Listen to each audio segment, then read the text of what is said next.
firman. Dia duduk di mana? Di jendela. Dan waktu dia duduk di jendela, dia melihat keluar dan ke dalam.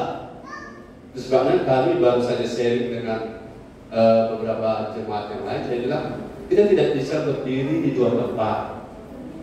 Kita tidak bisa mendua hati. Karena kita akan jadi seperti Eutikus, mendengar di dalam, mendengar di luar. Dan akhirnya lama-lama kita labil. Dan kalau kita labil, maka saudara kehilangan standar, kehilangan ukuran, kehilangan pola. Sehingga saudara, seseorang tidak tahu mana benar, mana salah. Halo. Tidak semua gereja di dalamnya beroperasi kerajaan Allah. Setuju? Bilang amin. Itu sebabnya gereja yang beroperasi dengan ciri-ciri operasional kerajaan Allah itu tidak mudah, tidak diminati dalam tanda petik, karena prinsipnya saudara bukan berdasarkan apa yang kelihatan, tetapi berdasarkan apa yang tak kelihatan. Tak kelihatan itu lebih penting daripada apa yang nampak. Haleluya. Saya lihat saudara ini banyak yang datang belum smoko, kan? Yang kelihatan itu kalah dampaknya daripada yang tak kelihatan. Jadi yang tak kelihatan lebih powerful daripada yang kelihatan. Tapi kerajaan dunia melihat apa yang terlihat, tetapi kerajaan Allah melihat apa yang tak terlihat. Orang melihat apa yang di awal, tapi kerajaan Allah melihat apa yang nanti akhirnya. Ya, konklusinya, hasil akhirnya seperti apa? Jauh lebih penting. Saya percaya saudara tangkap firman ini. Katakan haleluya. Saudara mau menang di awal, kalah di belakang, atau kalah di depan tapi menang di belakang?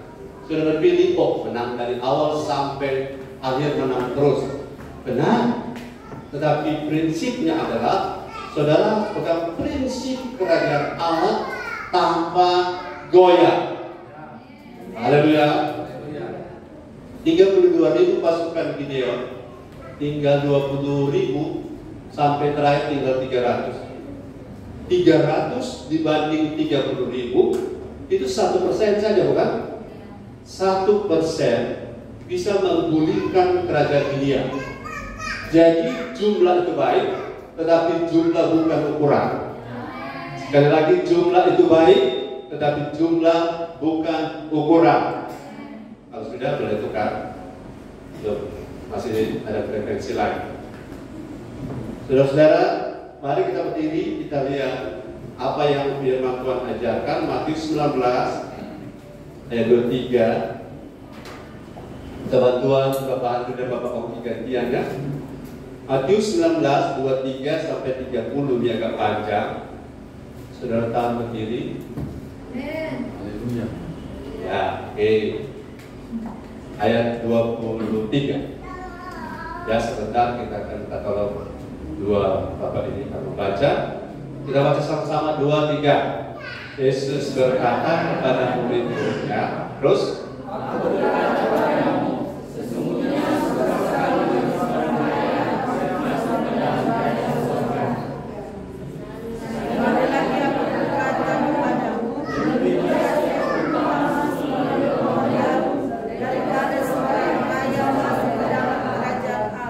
satu waktu ada orang belajar ini.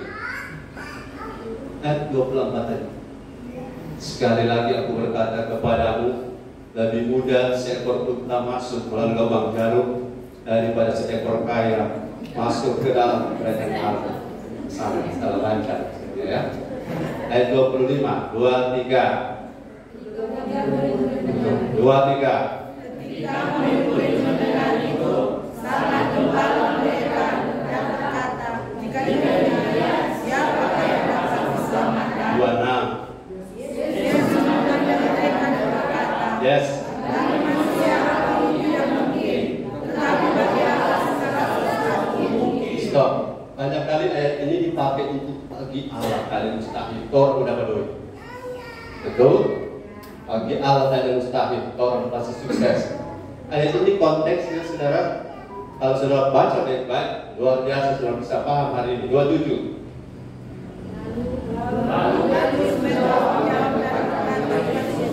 Kami telah meninggalkan segala sesuatu dan mengikuti Engkau. Jadilah apa yang akan kami peroleh. 28. Aku berkata kepadamu, Sesungguhnya pada waktu ketika kembali, apabila Anak Manusia dan di akhir kemuliaannya, kamu yang telah mengikut aku, juga di atas 12 takhta untuk menghakimi kedua suku Israel. 29. Dan setiap orang meninggalkan rumahnya, saudara laki-laki, saudara perempuan, bapak atau ibunya, anak-anak atau lawannya, akan menerima kembali 100 kali lipat dan akan memperoleh hidup yang kekal dan 100 kali lipat. Bisa kok? ya. Tidak satu paket. Saat ini berbeda. 30, 23. Tetapi banyak orang yang mengaku akan menjadi akhir, dan yang lain akan menjadi awal. Kenapa? Ada dalam kerajaan Allah tidak main-main. Akan orang terdahulu dan terkemudian.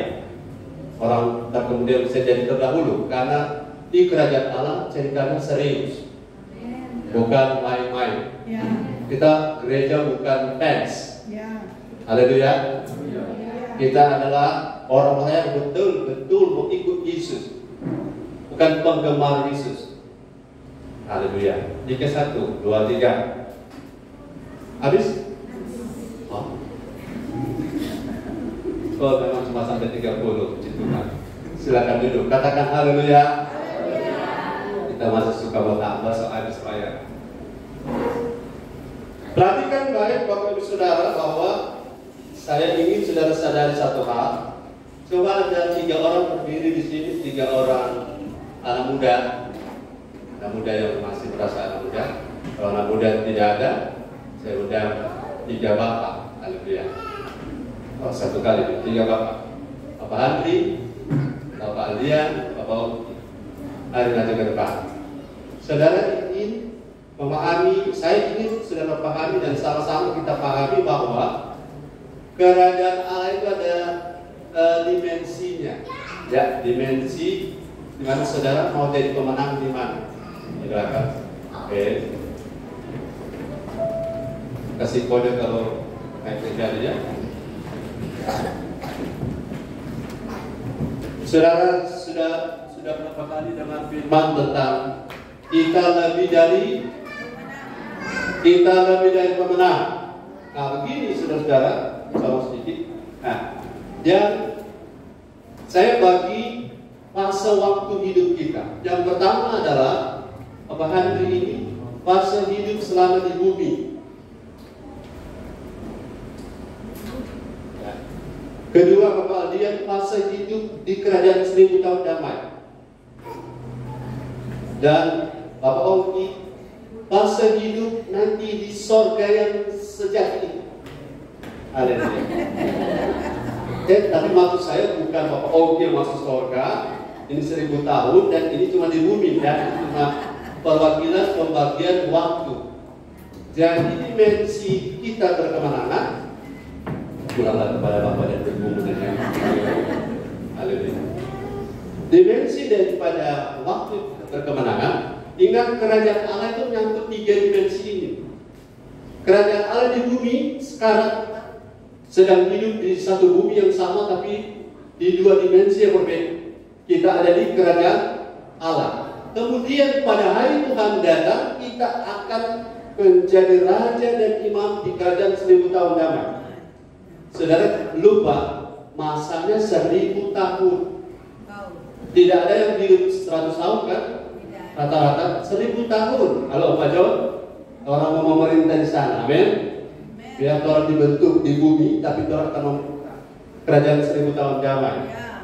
Pak Lia berjuang terus, amin. Dan nanti setelah di sorga ada mahkota. Mahkota ada di 1000 tahun damai atau di sorga nanti, pokoknya nanti urusan Tuhan. Tapi kita akan bersama-sama akan bersama-sama dengan Tuhan. Haleluya. Kita akan bersama-sama dengan Tuhan di sorga nanti, dan di sorga ada takhta dan ada level, ya, katakan ada level. Ada 24 tua-tua, ada lingkaran ring 1, lingkaran ring 2 dari takhta. Jadi saya tidak ingin saudara kalau masuk sorga dengan bahasa yang penting masuk sorga. Buang kalimat itu. Yang penting masuk surga. Karena biasanya orang yang bilang yang penting masuk surga, dorong yang masuk. Karena itu pandangan ente itu akan bertumbuh. Betul, amin. Yang penting masuk surga. Orang-orang dengan filosofi begini adalah pengen masuk surga tapi dengan gaya hidup duniawi. Yang penting mau masuk surga. Itu biasanya meleset. Haleluya. Ada lagi yang lebih parah. Hari itu orang berbuat dosa separah-parahnya sampai Tuhan saking marahnya, dia lempar kita ke neraka, dan saking emosinya Tuhan tak lewat ke neraka. Saya kasih tahu neraka dari ujung sini sampai ujung sana belum kelar, Tuhan lempar biar meleset tetap jatuh juga di neraka. Katakan amin. Karena orang saja lempar, orang memang nggak bisa kena, apalagi Tuhan lempar. Tapi saya ingatkan sekali lagi, apakah Tuhan yang lempar kita ke neraka? Kita yang pilih, manusia yang pilih, bukan Tuhan yang lempar. Oke. Jadi dimensi kerajaan Allah menyangkut hidup di bumi ini, menyangkut hidup di Manado. Saudara mau berkemenangan? Pilihlah dalam hidup dalam kerajaan Allah. Dan saudara mau memerintah di kerajaan 1000 tahun damai, mari hidup dalam kerajaan Allah hari-hari ini. Dan saudara mau masuk surga dengan mahkota, dengan pahala yang Tuhan sedia, dengan posisi stager yang di sana yang Tuhan sediakan. Tidak mungkin kita duduk sama-sama dengan Paulus, bukan? Tidak mungkin kita setara dengan Petrus, pasti ada strata-stratanya. Dan inilah waktunya kita berjuang. Dan kalau kita berjuang sebagai pengikut Kristus, ayat tadi bilang kita yang berjuang di bumi, kita akan menerima 100 kali lipat. Katakan berapa? 100 kali lipat. Jadi tidak sia-sia. Ini ayatnya, surah baca itu 9, 1, 2, 3. Dan setiap orang yang karena namaku meninggalkan rumahnya, saudaranya laki-laki atau saudara perempuan, atau bapak atau ibunya, anak-anaknya atau ladangnya. Untuk saya terjemahkan ladang ini, bapak atau ibunya, anak-anaknya atau bisnisnya, akan menerima kembali 100 kali lipat dan akan memperoleh hidup yang kekal. Di mana? Di posisi Bapak Oki. Akan menerima 100 kali lipat di kerajaan 1000 tahun damai dan selama ada di bumi. Saudara mau pilih yang mana? Saya mau pilih hidup di dalam kerajaan Allah, karena ada janji. Haleluya. Dan janji itu real. Yang berjanji adalah Raja di atas segala raja, Tuhan di atas segala Tuhan. Jadi berkemenangan di bumi, berkemenangan di 1000 tahun damai, dan masuk surga dengan hak penuh. Haleluya. Kita tepuk tangan bagi Tuhan. Terima kasih.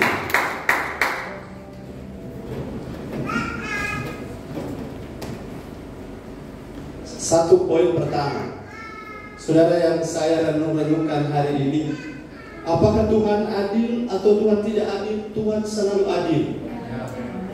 Tuhan adil atau tidak adil? Tuhan selalu adil. Tapi satu yang saya tanya, Tuhan, kenapa tidak semua orang paham kerajaan Allah?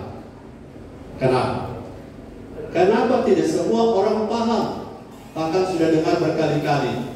Saya pun berkhotbah sampai sudah mungkin diberi gelar pendeta kerajaan Allah. Tapi saudara, saya baca Lukas 8 ayat 10.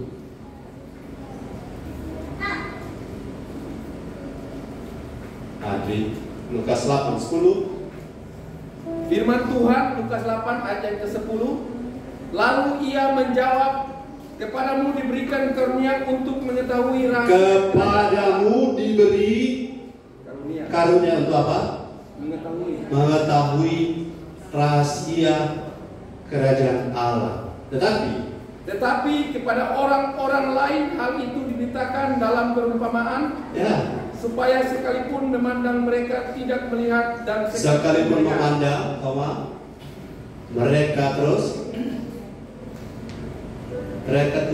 mereka tidak melihat dan sekalipun mendengar, ya. mereka tidak mengerti. Yes. Ini ayat ini sebenarnya adalah sebuah ayat yang bagi saya ini adalah kedaulatan Tuhan. Orang bisa mengerti dan orang tidak bisa mengerti tentang kerajaan Allah. Begini, kalau saudara merasa mengerti, itu adalah sebuah kasih karunia. Dan saudara bilang amin. Amin. Sudah mengerti kerajaan Allah? Itu adalah kasih karunia. Karena dengan mengerti kerajaan Allah, pola hidupmu akan berbeda. Saudara akan mampu melihat ini gereja ini operasionalnya kerajaan Allah atau kerajaan dunia. Mampu bisa membedakan bisnis ini bisnis kerajaan Allah atau bisnis kerajaan dunia. Bisa bedakan. Kalau tidak bisa bedakan, berarti kita tidak nangkap, tidak melihat kerajaan Allah itu. Kalau kita nangkap, kita mengerti. Saudara, itu adalah sebuah kasih karunia. Kenapa? Yang lain kok tidak? Sudah dikasih tahu, kok tidak?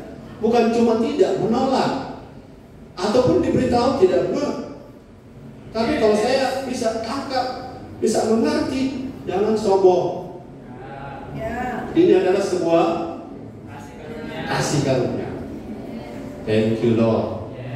Terima kasih Tuhan. Saya bisa melihat. Tuhan, tidak semua orang Kristen bisa melihatnya. Tidak semua orang percaya bisa mengertinya. Karena kalau saudara mengerti, ini cuma karena kerja Roh Kudus. Dan gimana kerja Roh Kudus itu dimulai dari buka hati atau tutup hati. Buka hati, ya men.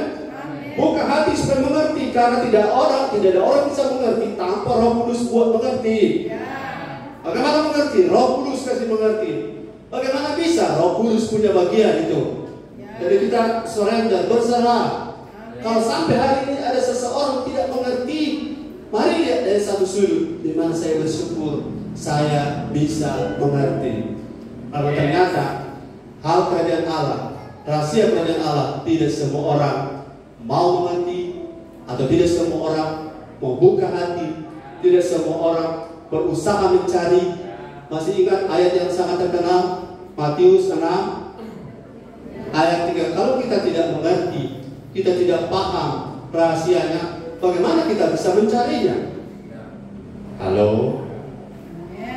Orang yang mencari kerajaan Allah, Matius 6:33, karena dia mengerti.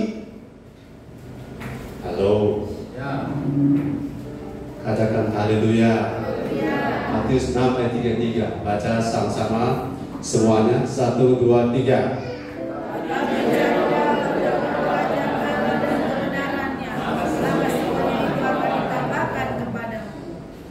Ada 2 poin, kerajaan Allah dan semuanya itu. Ya, perhatikan, banyak orang kejar yang mana lebih dulu?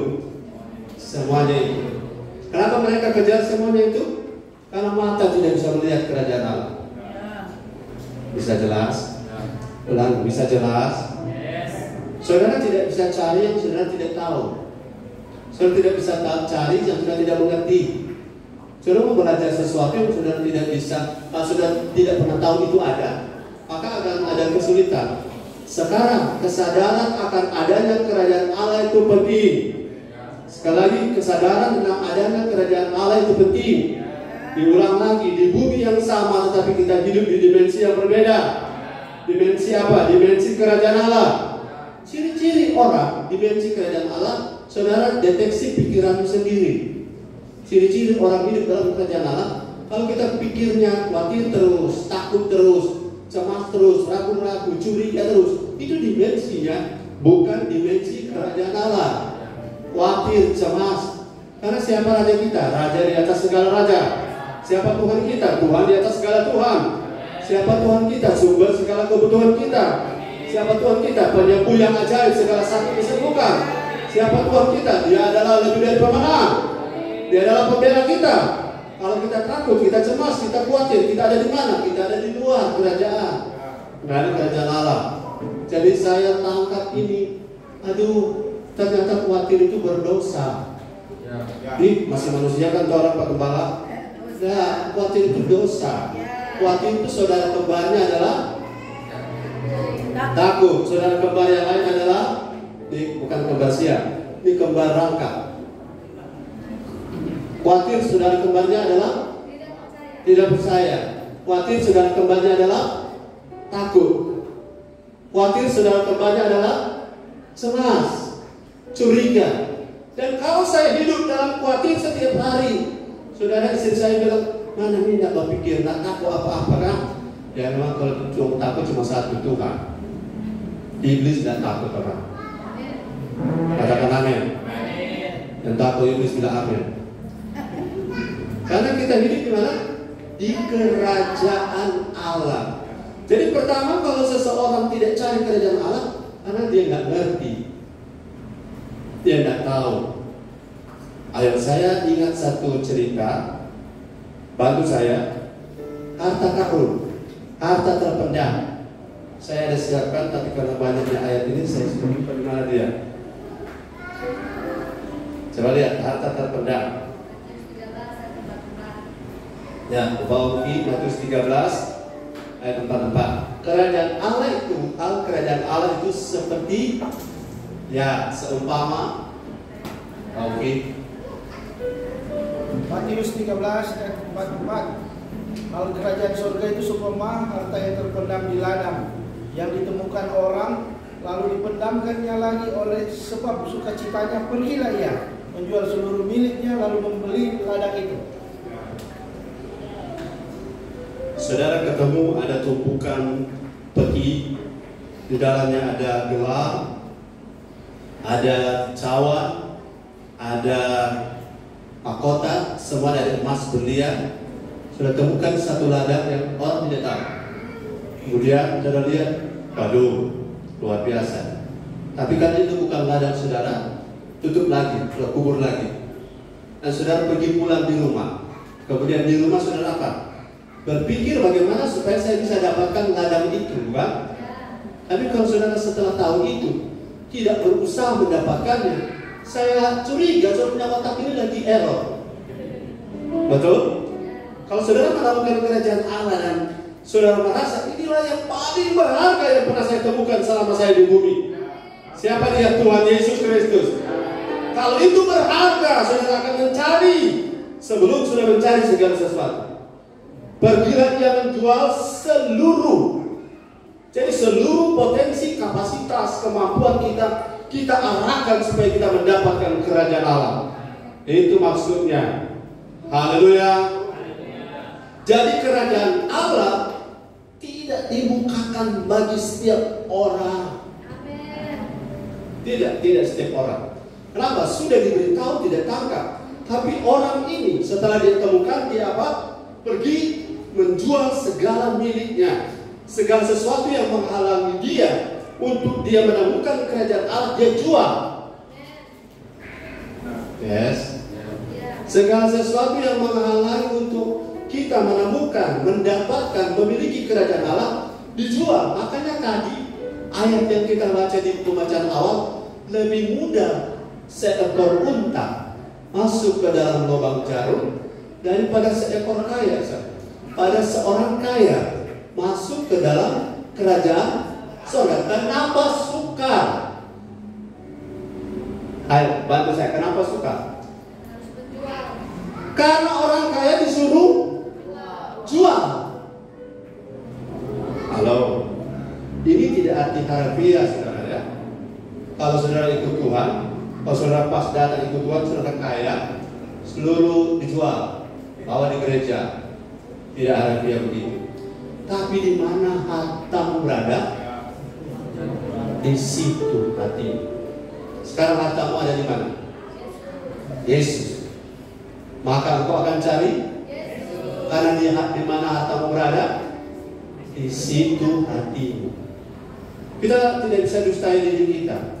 Kalau apa yang kita selalu kejar, di situ hati kita. Katakan amin. apa yang kita dusu-dusu. Dan perdusuan ini adalah apa yang saudara kejar? Kalau ibadah itu penting karena ibadah tempat beroperasinya kerajaan Allah, tapi bagaimana kita mau makan apa? Itu memang ada sesuatu pergumulan. Tapi kita orang pikiran kerajaan Allah tidak berpikir seperti itu. Kita akan berpikir, saya akan berusaha menolong, saya akan berusaha berjuang. Itu sebabnya yang terdahulu jadi terkemudian, yang terkemudian jadi terdahulu. Karena apa? Kacamatanya melihat dua dimensi. Jangan ikuti cara dunia. Pola dunia, time is money bagi kita. Waktu adalah milik kerajaan Allah. Katakan amin. Haleluya. Begini, adilnya begini. Kalau lebih banyak waktu kita memberi makan beleki daripada memberi makan diri kita, satu waktu beleki akan hidup, kita akan mati. Mengerti ini? Kalau lebih banyak waktu kita kasih makan beleki dan kita tidak punya waktu untuk kita sendiri makan, lama-lama yang hidup adalah halo. Jelas? Seminggu sekali dengan firman masih kurang untuk roh kita. Haleluya. Tapi kalau ada orang tidak paham itu, sudah. Kita tidak bisa paksa karena ada orang Tuhan buka, ada orang Tuhan tidak buka. Pastikan bahwa kita jadi orang-orang yang Tuhan buka. Katakan haleluya. Karena kalau Tuhan buka, ini adalah kasih karunia. Dan kasih karunia tidak diberi pada setiap orang. Dan saya yakin saudara tanpa kecuali hari ini adalah orang-orang yang diberi kasih karunia untuk mendapatkan kerajaan Allah. Kita paham bahwa kerajaan Allah itu penting. Kerajaan Allah itu menyangkut Yesus rajanya, amen. Wilayah pemerintahannya, amen. Hukum-hukumnya, amen. Prioritas-prioritasnya, itu yang kita cari. Karena kalau kita ada di luar kerajaan Allah, kita akan kehilangan covering. Yes. Saya ada ikuti sebuah cerita tentang misi pembebasan tawanan di Afrika, dikirim oleh negara tertentu. Tapi dengan catatan, kalau kamu ketangkap, negara kami akan menyangkal bahwa kami mengutus kalian. Jadi tentara seperti ini kan luar biasa resikonya. Kalau berhasil, dapat reward. Kalau gagal, kami akan menyangkal bahwa kami yang mengutus kamu. Tapi kerajaan Allah tidak begitu. Karena kerajaan Allah akan mengcover apapun keadaan kita. Di bumi kita sedang berjuang, tapi kerajaan Allah tidak tinggal diam. Karena kerajaan Allah itu adalah Yesus di antara kita, dan Dia akan cover kita. Saya bersyukur, katakan saya bersyukur, karena saya bisa mengerti ada komitmen kerajaan Allah, dan saya akan berusaha untuk memasukinya sebab ada janji. Kalau saya meninggalkan anak istri, meninggalkan artinya memprioritaskan. Kembali ayat itu, berhenti baca. Saya jelaskan supaya jangan ada yang salah paham ya. Di mana tadi Matius 19 ayat berapa tentang meninggalkan ayah ibu? Matius 19 ayat 29. Ya. Dan setiap orang yang karena namaku meninggalkan rumahnya, saudaranya laki-laki atau saudaranya perempuan, bapak atau ibunya, anak-anak atau ladangnya, akan menerima kembali 100 kali lipat dan akan memperoleh hidup yang kekal. Ayat 30. Tetapi banyak orang yang terdahulu akan menjadi yang terakhir, dan yang terakhir akan menjadi yang terdahulu. Haleluya. Yes. Amen. Kenapa terakhir jadi terdahulu? Terdahulu jadi yang terakhir karena perubahan prioritas. Perubahan prioritas maksudnya yang harusnya kita cari pertama adalah kerajaan Allah. Ini sudah lama saya mengerti. Saya berharap saudara juga mengerti.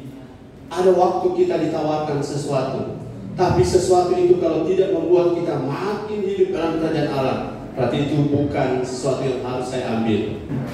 Katakan haleluya. Yang kedua, kerajaan Allah tidak semua orang bisa masuk. Yes. Lukas 6 ayat 20. Pak Hoki gantiannya. Lukas 6 ayat 20. Kerajaan Allah, saya ingin dan saya beriman semua kita ada dalam kerajaan Allah. Haleluya. Lukas 6 ayat 20. Lukas 6 ayat 20. Lalu Yesus memandang murid-muridnya dan berkata, berbahagialah hai kamu yang miskin, karena kamulah yang mempunyai kerajaan Allah. Saudara jangan salah paham di ayat, jangan yang ayat 29 tadi juga saya menjelaskan sebelum saya kesini lagi. Mari Lukas 19 ayat 29 saya menjelaskan, jangan saudara salah paham ya. Matius 19 ayat 29 saya jelaskan lagi, saya tadi jelaskan, jangan salah paham. Ayat 20 Matius 19 ayat 29. Sabar ya. Dan setiap orang yang karena namaku meninggalkan rumahnya. Meninggalkan rumah bukan bungkus pakaian, bawa koper, saudara pulang. Betul? Kedua, meninggalkan saudaranya laki-laki dan saudaranya perempuan dengan mengatakan, Amos, turun dua saudara.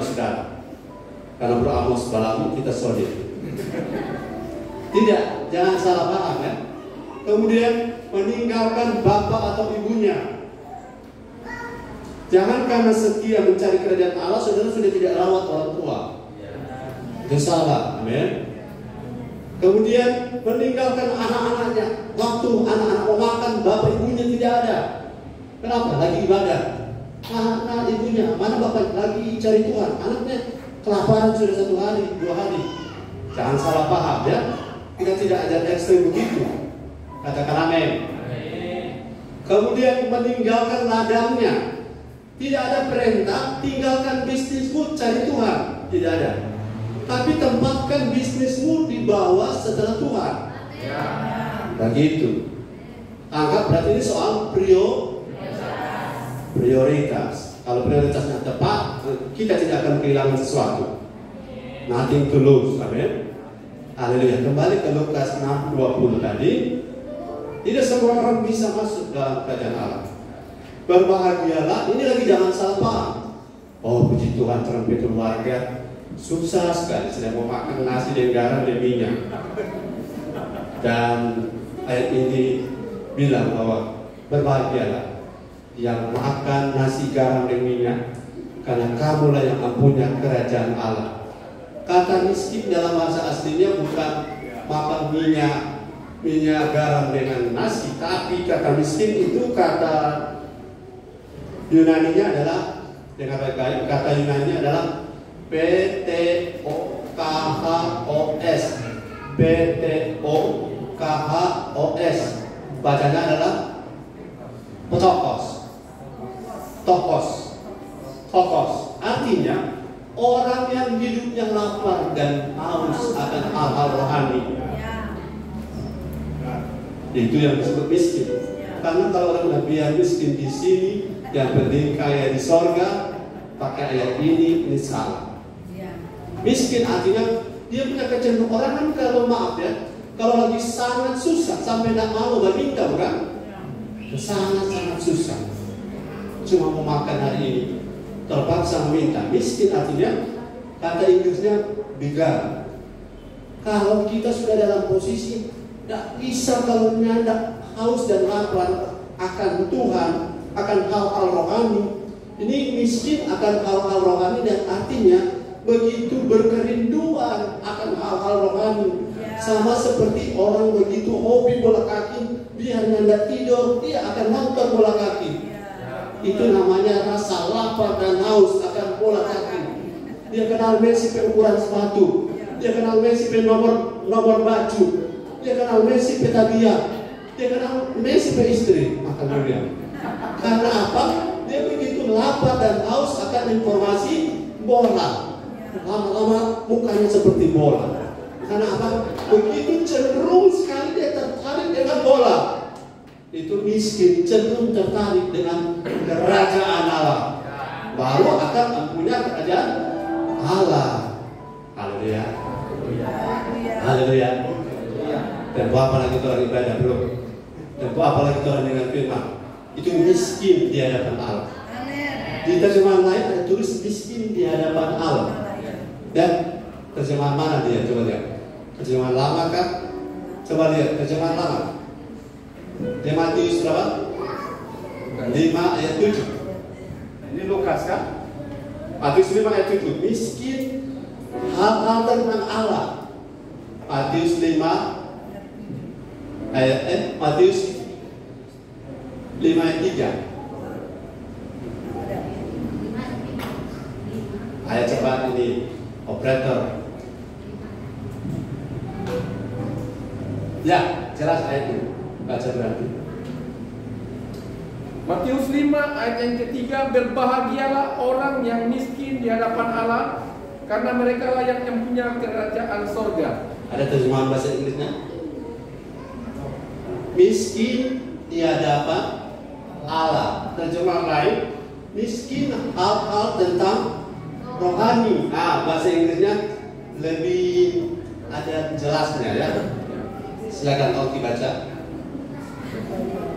atau Eka baca.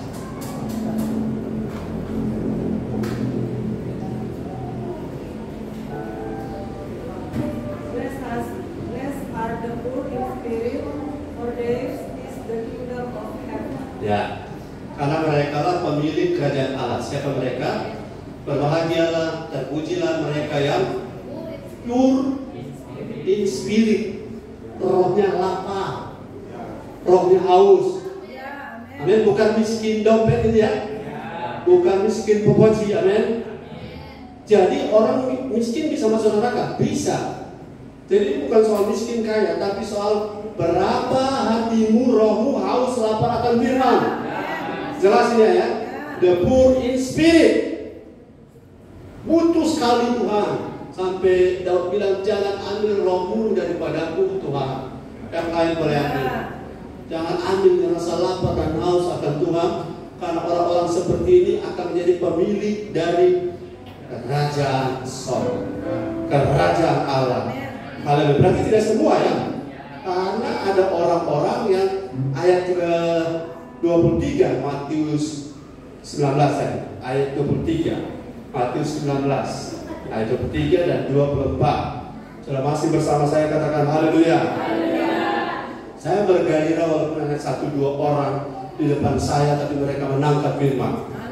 Karena mereka akan menggoncangkan Manado. Bapak Andri akan baca Matius 19, 23, 24. Lihat, tidak semua, karena ayat ini bilang sukar. Kata sukar itu artinya apa? Sukar ya? Sulit. Sukar. Tidak gampang. Bahasa Sanggar sukar apa? Bari gampang. Ya, ayat 23, silakan. Yesus berkata kepada murid-muridnya, aku berkata kepadamu, Ya. sesungguhnya sukar sekali bagi seorang kaya untuk masuk ke dalam kerajaan sorga. Ya, Bapak. Sekali lagi aku berkata kepadamu, lebih mudah seekor unta masuk melalui lubang jarum daripada seorang kaya masuk ke dalam kerajaan Allah. Yes. Saya ada pernah baca sebuah terjemahan bahasa Yunani begini. Ini pencerahan buat saudara di ayat ini. Dari bahasa Yunani asli begini. Lebih mudah, bahasa Inggrisnya unta apa? Camel. Bahasa Yunaninya tali kapal, camelos. Tali kapal, camelos. Jadi sebenarnya DPR ini bukan sekedar unta, tapi tali kapal mau masuk di lubang jarum. Masih masuk akal cerita ya. Tapi kita tidak usah spekulasi begitu. Pakai unta, betul-betul unta. Sedang dia bulu-bulu unta kalau masuk di lubang jarum, apalagi dia unta. Berarti tingkat kesulitannya sangat tinggi. Kenapa? Karena kalau mau masuk dalam kerajaan Allah, kita mesti lepaskan segala sesuatu. Ego kita harus kita lepaskan. Haleluya. Aku kita harus kita pretelin supaya kita bisa masuk dalam kerajaan Allah. Dan kalau masuk dalam kerajaan Allah, fasilitasnya masuk tidak bayar, makan tidak bayar, minum tidak bayar, makan berlimpah tidak bayar, all you can eat, yang penting jangan pelayannya juga kau makan. Saudara bisa terima semua fasilitas kerajaan Allah, tetapi tidak semua orang bisa masuk. Kenapa? Orang kaya bukan kayanya salah, tapi sikap hati. Sikap hati, katakan sikap hati. Saya sharing dengan Heri berkali-kali. Heri, kalau mana saya ada uang 10 miliar, 100 miliar, kan saya juga cita-cita sama. Masih sama enggak hati kita haus dan lapar akan ibadah? Masih sama enggak haus dan lapar akan hadirat Tuhan? Masih sama enggak kita haus dan lapar akan kebenaran? Masih sama enggak? Itu yang menjadi sulit bagi orang kaya. Janji, siapa yang rindu jadi orang kaya? Saya. Karena dengan orang kaya, kita kalau tulus, kita bisa menolong orang lain untuk mengenal Kristus dengan benar. Amin. Haleluya. Tapi kuat nggak kita masih dengar firman? Kuat nggak kita masih duduk 1 jam? Oke. Kuat nggak dengar firman? Kalau Om Kiso doi 1-2 triliun, bagaimana ada di mana? Kita berdapat 5 triliun, 10 triliun, persepuluhan 1 triliun. Kembali ke rekening penomor senang cukup di buku. Haleluya. Masih tidak hormat pada Tuhan, masih hormat tidak pada firman. Atau akan menjadi seperti orang kaya yang sukar masuk ke dalam kerajaan Allah. Ayat 25. Berapa? 25.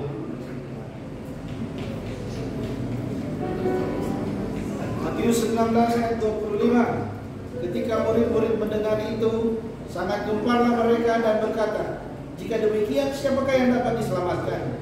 Sudah tahu arti kata gempar? Firman apa ini? Betul? Firman apa ini di kepala? Masa firman begini? Bukan apa? Jatuh? Seorang hati-hati kalau dengar firman, punya otak harus ikut frekuensi Tuhan. Kalau tidak, kita akan menolak, tapi di dalam. Dan kalau menolak di dalam, ini murid-muridnya ngomong kan terbuka. Tapi berapa banyak orang ngomong di dalam? Karena masih manusia, Pak Gembala. Ya, siapa bilang orang ini bisa berubah? Orang tetap masih manusia.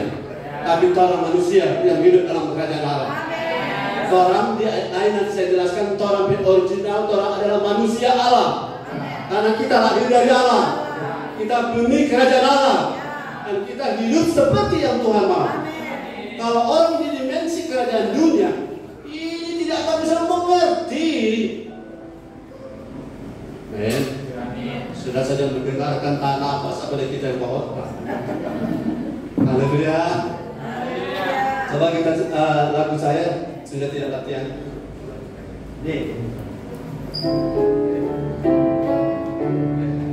Kerajaan Allah datanglah, kehendakmu jadilah di bumi seperti di surga. Kerajaan Allah datanglah, kehendakmu jadilah di bumi seperti di surga. Perlu latihan. Tidak semua orang bisa masuk karena ini soal gengsi. Katakan amin. Saya lebih baik hancur di tangan Tuhan daripada saya diperbesar di tangan kerajaan dunia. Amin, amin. Lebih baik saya dibentuk di kerajaan Allah daripada saya berlimpah-limpah tetap di kerajaan dunia. Karena berlimpah di kerajaan dunia tidak bisa masuk dalam kerajaan Allah. Saya berkemenangan karena saya hidup dalam kerajaan Allah. Kenapa? Karena rajanya siapa dulu? Yesus rajanya. Jadi kalau saudara ada dalam kerajaan Allah, berapa banyak yang yakin kita ada dalam kerajaan Allah? Lambaikan tangan. Kita ada dalam kerajaan Allah. Haleluya. Dari mana saya tahu? Dari saya mau ditransformasi. Dari saya mau diubahkan, saya ada dalam kerajaan Allah.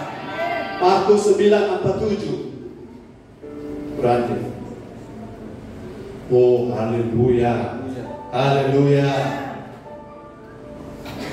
Firman Tuhan Markus 9 ayat 47, dan jika matamu menyesatkan engkau, cungkilah, karena lebih baik engkau masuk ke dalam kerajaan Allah dengan bermata satu daripada dengan bermata dua, dicampakkan ke dalam neraka. Haleluya. Ada baca kerajaan Allah tadi? Ya. Lebih baik cungkil mata kananmu. Betul ya? Ya. Jadi susah sekali mau masuk kerajaan Allah. Lebih baik mata satu daripada mata dua. Jadi ini sesuatu tantangan yang tidak ringan. Tapi puji Tuhan, kita bukan oleh kuat dan gagah, tetapi oleh Roh Tuhan, oleh Roh Kudus. Haleluya. Yang ketiga, supaya saudara melihat mau masuk dalam kerajaan Allah itu bukan sesuatu yang gampang. Kisah 14 ayat 22. Tapi fasilitas kerajaan Allah akan dinikmati oleh saudara saya.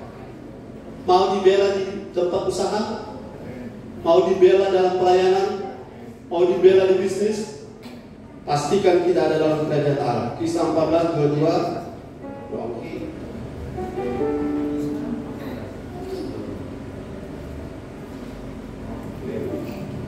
Kisah Para Rasul 14 ayat 22.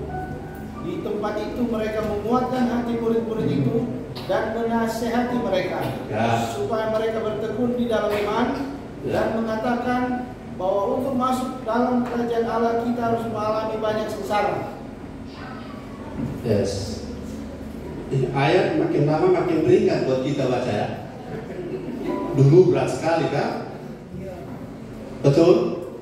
Setelah kita nangkap, sengsara yang dimaksud bukan tidak makan. Sengsara yang dimaksud bukan sakit-sakitan. Sengsara yang dimaksud bukan celaka. Tapi sengsara maksud adalah bersedia diproses, dibentuk, diproses, ditransformasi, diubah. Memang kerajaan Allah bukan give me, tetapi make me. Bukan berikan saya, tapi ubah saya, bentuklah saya. Sengsaranya di situ.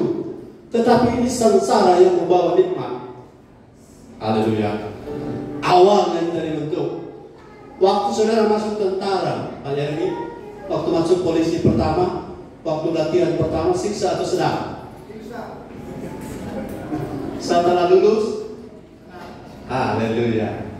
Prosesnya di awal tidak selalu seperti yang kita bayangkan. Tapi kalau kita sudah lulus dan lolos, apa bedanya? Lulus mengikuti prosedur, lolos melarikan diri. Haleluya. Kita mau lulus, katakan amin. Karena di kerajaan Allah kita sedang diproses. Kalau ditegur, sengsara kan? Sengsara bagi orang yang tidak mau ditegur. Tapi orang yang saya sering ditegur. Tapi bagi saya sudah sukacita. Karena bersyukur punya orang yang menegur kita. Haleluya. Ketika tidak ada orang tegur kita, kita akan jadi anak gampangan. Ayo kita keluar sedikit sengsaranya di mana? Ibrani 12 ayat 5-8. Next yang membaca.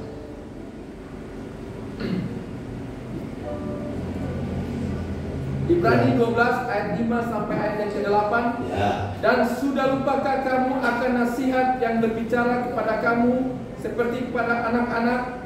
Hai anakku, janganlah anggap enteng didikan Tuhan. Didikan dalam kerajaan Allah yang membawa sengsara kan? Dan janganlah putus asa apabila engkau diperingatkannya. Kalau sengsara datang karena pembentukan, jangan putus asa.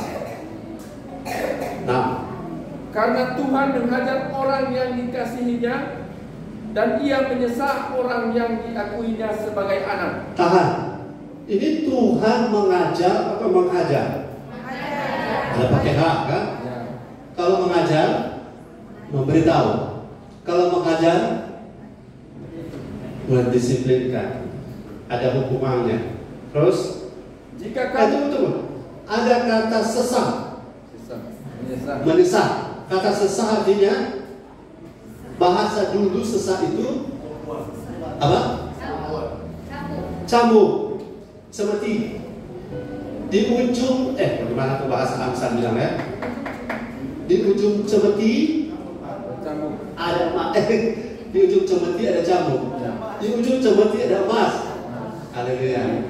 Sama maksudnya. Di ujung cambuk ada cemeti. Ada emas. Artinya sesaat cambukan mendatangkan kemuliaan. Sengsara dari situ. Ayat 7. Jika kamu harus menanggung ganjaran, Di sini sengsaranya di kerajaan Allah, ganjarannya. Allah memperlakukan kamu seperti anak. Ternyata kalau ada ganjaran kita itu bukti bahwa kita anak. Anak apa? Anak kerajaan Allah. Pangeran Charles masih balita sudah dididik. Masih balita, didik main kuda, didik main piano, didik berenang. Itu keponakan kami punya anak masih kecil saya belajar renang. Orang seopan yang tak berenang. Tapi anak-anak kerajaan semua dilatih. Awal-awalnya tidak mendatangkan sukacita. Lanjut. Di manakah terdapat anak yang tidak dihajar oleh ayahnya? Ada di jalanan. Tapi orang tinggal di rumah kerajaan Allah selalu mendapatkan hajar. Ini bukan hajar, dihajar. Beda ya. Kalau guru-guru, apakah boleh menghajar anak-anak? Boleh kasih sanksi misalnya. Tapi tekniknya nanti kita komunikasikan. 8. Tetapi jikalau kamu bebas dari ganjaran, Ya, tanpa sengsara, masuk dalam kerajaan Allah tanpa sengsara, tanpa proses, tanpa pembentukan, tanpa transformasi. Lanjut. yang harus diderita setiap orang, Ternyata ini bukan sebuah program tambahan, tetapi program inti. Harus diderita setiap orang. maka kamu bukanlah anak, tetapi anak-anak gampang. Bahasa Inggris, anak gampang adalah illegitimate son. Anak-anak tidak sah. Artinya tidak punya hak waris, tidak punya hak untuk perlindungan. Illegitimate son. Saya dan saudara bukan anak-anak gampangan. Anak-anak gampangan kalau ditegur ciri-cirinya marah, tersinggung, kecewa, mundur. Yang paling rugi kan kami kemarin sudah cerita, orang kalau meracu pada saat jam makan dan dia pergi meninggalkan meja makan, dia rugi atau untung? Waktu dia balik makanan makanya jangan meracu, amin. Supaya kita tidak jadi anak-anak gampang. Anak-anak gampang rentan sekali untuk teguran. Tapi kita bukan. Supaya apa? Kita di dalam kerajaan Allah betul-betul kita menjadi anak-anak kerajaan Allah. Dan lebih hebat lagi, kita menjadi anak dari pemilik kerajaan Allah. Luar biasa. Katakan amin. Jadi proses ini jalan terus. Dan ingat baik, hari ini sampai sini firman saya, firman Tuhan melalui saya, maksud saya, bahwa kerajaan Allah itu tidak semua orang bisa masuk. Pastikan saya dan saudara di gereja ini, satu statement terakhir, gereja lokal adalah tempat beroperasinya kerajaan Allah. Amin.